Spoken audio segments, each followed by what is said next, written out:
Yo,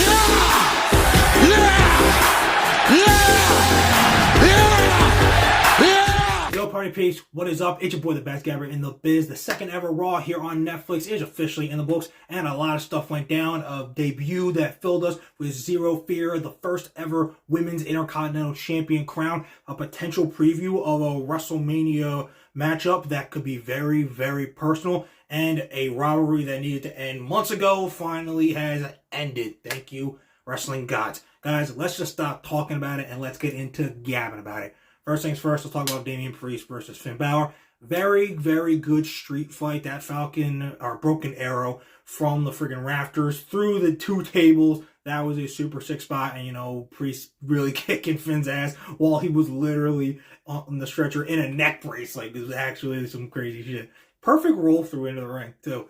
Absolutely great. And I'm really glad Dom was, off with Liv's bags because he didn't have to get his ass kicked by Priest or the War Raiders. So again, thank you, wrestling gods, for saving our living legend.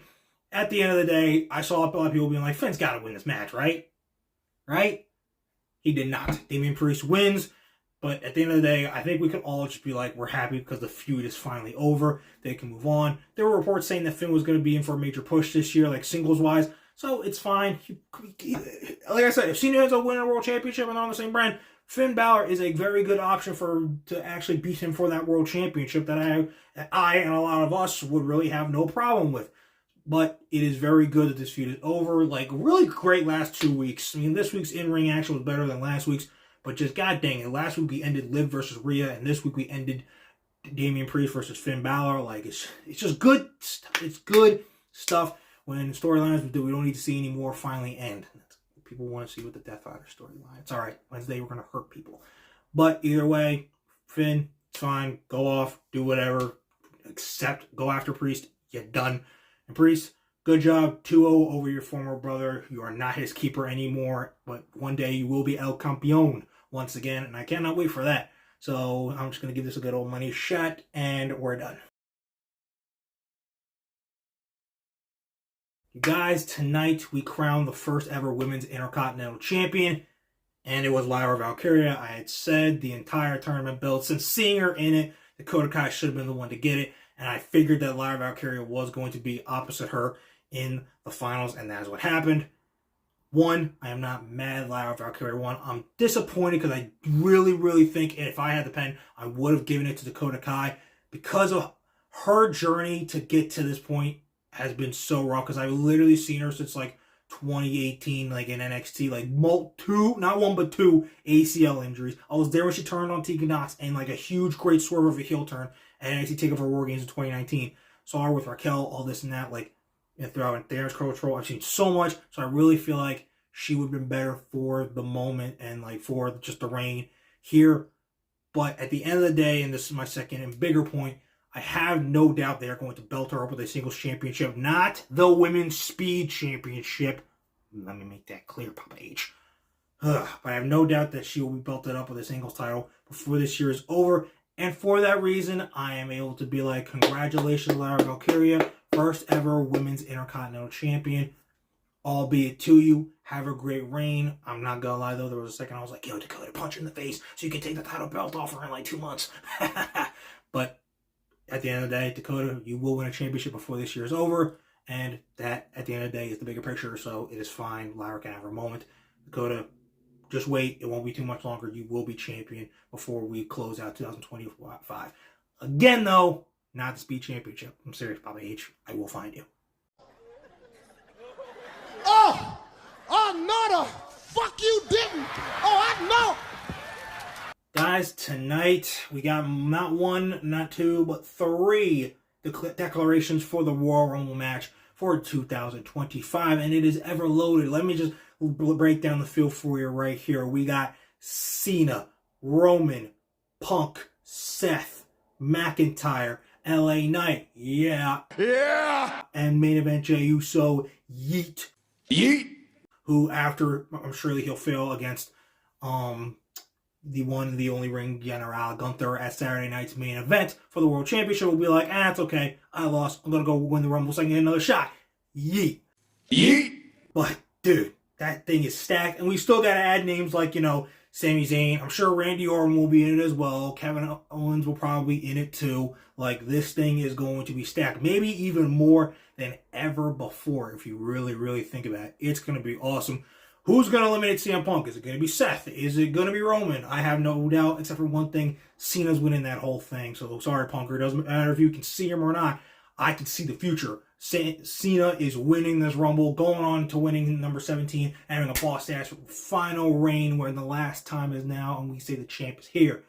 Let's freaking go. But I want to talk about Seth Rollins really quick. He's going to fight Drew McIntyre next week because these two continue to piss each other off, which is why that whole super group with him, KO, and Drew is like, I don't think so. But he had a very intriguing backstage conversation with Sami Zayn before, he ended up humbling Miz, and I'll get to that more in a second. But it was very intriguing because Seth was like, yeah, you had a great week. You helped Roman. Helped him get back to the follow. Like, how many times are you going to keep helping Roman? Maybe you start worrying about yourself.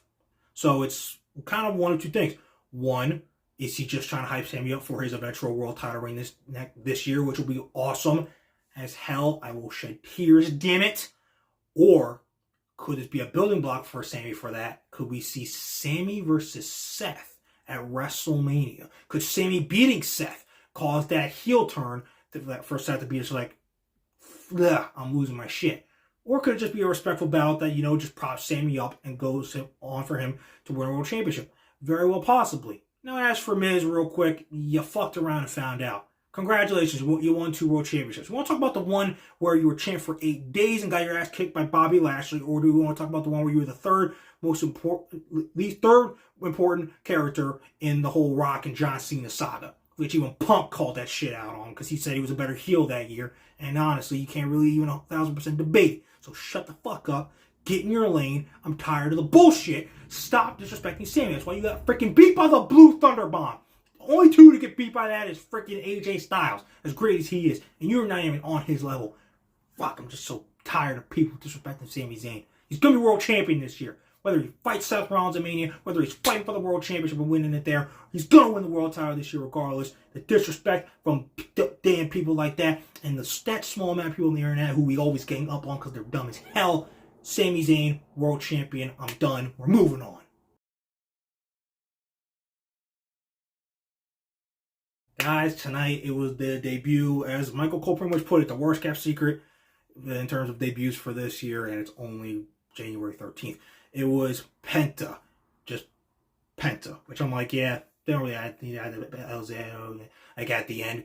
And honestly, very super solid debut. Happy for him. Sincerely. Hope the best for him. Like, I don't agree with the dumb people who are, again, these are just AEW haters who have to ruin everything. They're like, yeah, this is actually how you book a big star. Big leagues. Yeah, it's not like he literally, like, in his years in AEW, former trios champion, former tag team champion, treated like a big star. Oh, I'm sorry. Like, is he going to win any world titles here? No.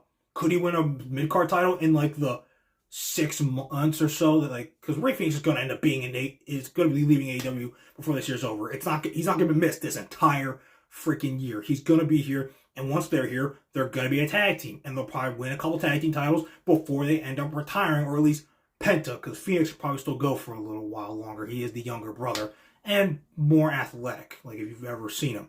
So again, to those haters, like, no one cares about you. You're dumb. No amount of like disappointment with a certain storyline with like Moxley and his crew will ever have us on your side and be like, yeah, let's kill AEW. Pathetic and sad. As for Penta, super excited for whatever he has planned.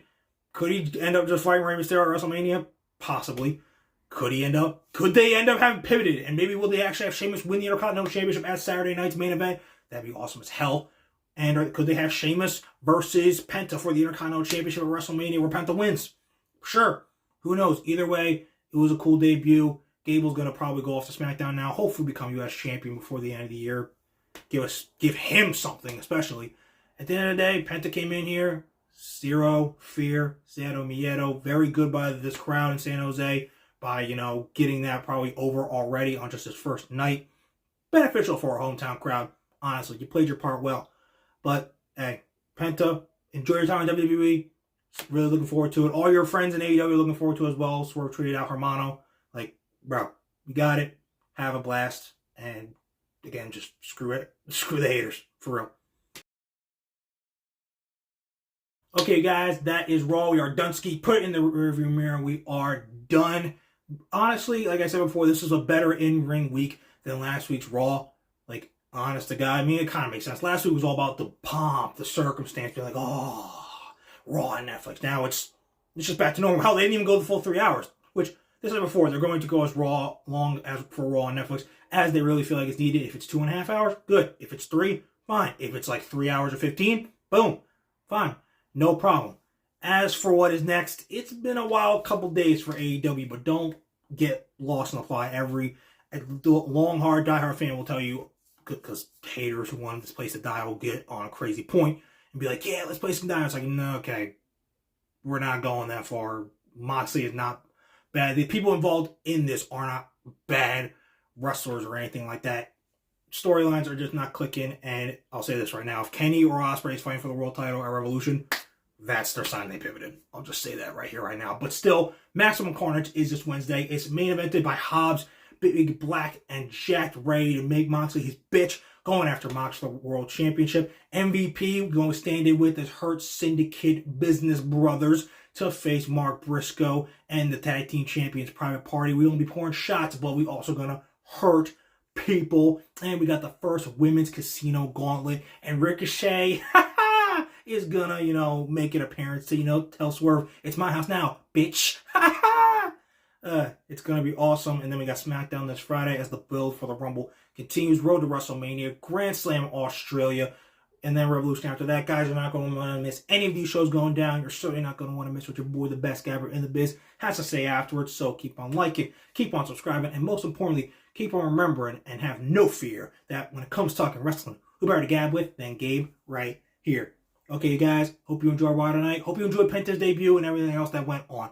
But it's time to dip, so deuces, puces, and I will see you guys after Maximum Carnage Dynamite this Wednesday. Don't burn Twitter to the ground or Tony Khan's Twitter account. Shit.